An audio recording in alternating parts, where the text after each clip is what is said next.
మొక్క తెచ్చుకున్నప్పుడు వేళ్ళు ఉండేలా తెచ్చుకుంటారు కదా, వేళ్ళు ఉండేలా తెచ్చుకుంటారు. కానీ దానికి మరలా ఇంత మట్టి ఆ వేళ్ళకి పెడతారా పెడతారా? అలా తీసుకొచ్చిన తర్వాత ఒక కుండీలో వేసి దాన్ని మట్టి తవ్వి దాన్ని మరలా మట్టిలో వేసి నీళ్లు పోసి వెంటనే మీరు ఏం చేస్తారంటే పైకి చూసి కాయ కాసిందా లేదా చూస్తారా? ఏం కారణం ఏంటి? అది ఫలించడానికి, అది ఎదగడానికి, వేళ్ళు తగ్గడానికి, అది ఫలించడానికి సమయం ఉంది. మనం ఏం చేస్తామంటే కొద్ది కంగారు ఎక్కువ మనకి. ఆయన ఫలించండి, విస్తరించండి, అభివృద్ధి అన్ని చేస్తాడు. కానీ మనము వేళ్ళు తన్నాలి దేవుడి దగ్గర, లోపల హృదయంలోకి వాక్యం బాగా లోతులోకి వెళ్ళిపోవాలి, దేవుడి సహవాసంలోకి వెళ్ళిపోవాలి. దేవుడు నీ దినమంతా దేవుడు, నీ హృదయమంతా దేవుడు, నీ మనసంతా దేవుడు అర్పించు, అప్పుడు ఫలిస్తావు. దేవుని స్తోత్రం. లేదా ఈ వేరు లోపలికి తల్లకుండా ఆ మొక్క ఎలాగైతే ఎదగదు, దానికి నీరు పోయాలి, నీరు పోస్తే ఫలిస్తుంది. ఆ నీరు ఈ వాక్యం దగ్గరికి ఎంతమంది రాగలుగుతున్నారు? ఏదైనా కూడికలు పెడతంటే ఒక్కరు అడ్రస్ ఉంటున్నా పాస్టర్ గారు చేసుకోవాలి. ఎందుకు ఈ కూటాలు, ఎందుకు ఈ కోడికలు, ఎందుకు ఈ సభలు, ఎందుకు ఈ పునరుద్ధాన దిన ఆరాధనలు అంటే 1 రోజు 2 రోజులు 3 రోజులు పెట్టినా ఖచ్చితంగా ఉండి ఫలించాలి. మీరు నీ చేతి పని దీవించబడాలన్నా, నీ ఉద్యోగం దీవించబడాలన్నా, నీ వ్యాపారం దీవించబడాలన్నా, నీ పరిస్థితులన్నీ దీవించబడాలన్నా మొదట నువ్వేం చేయాలో తెలుసా? ఫలించేవాడు, ఫలింపు ఇచ్చేవాడి దగ్గర కూర్చోవాలి. దీన్ని మానేస్తావు. అందుకే అంటున్నాడు ఫలించాలి. రెండోది అభివృద్ధి చెందాలి. నీ అభివృద్ధి ఎక్కడ వస్తుంది? మొత్తం ఇంకేయడమే కాదు, ఇవ్వడం నేర్చుకుంటే దేవుడు దాని నుంచి కూడా ఆశీర్వదిస్తాడు. అర్థమైనా?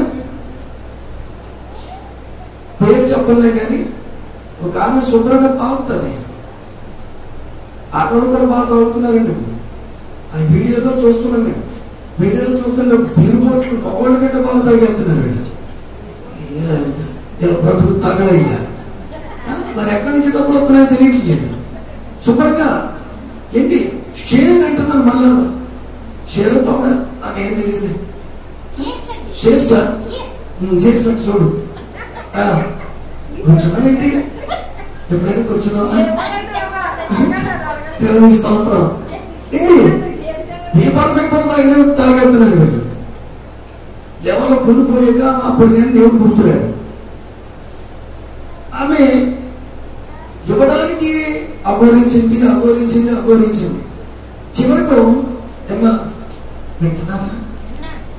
చివరికి ఏం చేసిందండి? ఎలకల కాడు కొరికేసి. ఏంటి? ఎలకల కాడు కొరికేసి. ఎలకల కాళ్ళు కొరికేసి దేనికంటే ఏంటి? శుభ్రంగా తినేసింది. ఆమె మత్తులో పడిపోయింది, నిద్రలో పడిపోయింది. ఈ ఎలక తినేసింది, శుభ్రంగా పుంట్లు అడిపోయింది. ఇక్కడ ఇవ్వడానికి ఏడిచారు, రావడానికి ఏడుచారు. అక్కడ మొత్తం 7,000 ఖర్చు అయిందండి. అయిపోయిందా? ఈ లెక్కన మనం ఎంత కాపాడుతున్నాడో ఒకసారి ఆలోచన చేసుకోండి కదా. ఇప్పుడు చాలా మటుకు ధనము అభివృద్ధి పొందాలి అంటే వెదజల్లి అభివృద్ధి పొందండి అన్నాడు.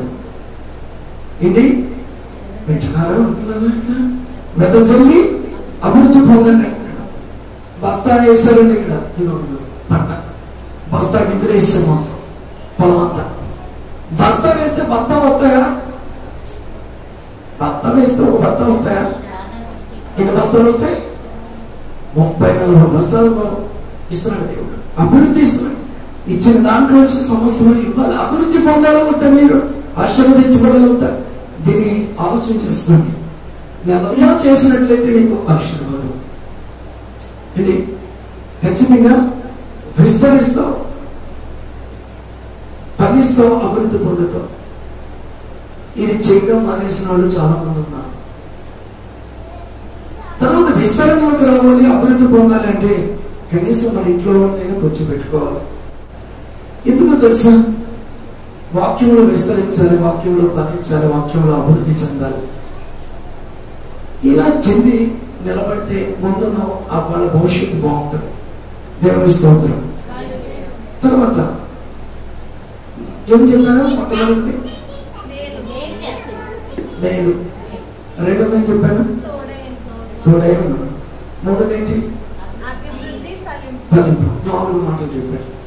సరే, ఇప్పుడు చూడండి హెబ్రీయులకు రాసిన పత్రిక 6:14.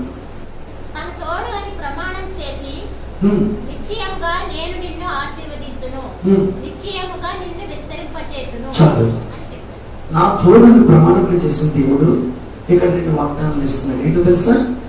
ఆశీర్వదిస్తాను, నీవు విస్తరిస్తావు. దేవుని స్తోత్రం.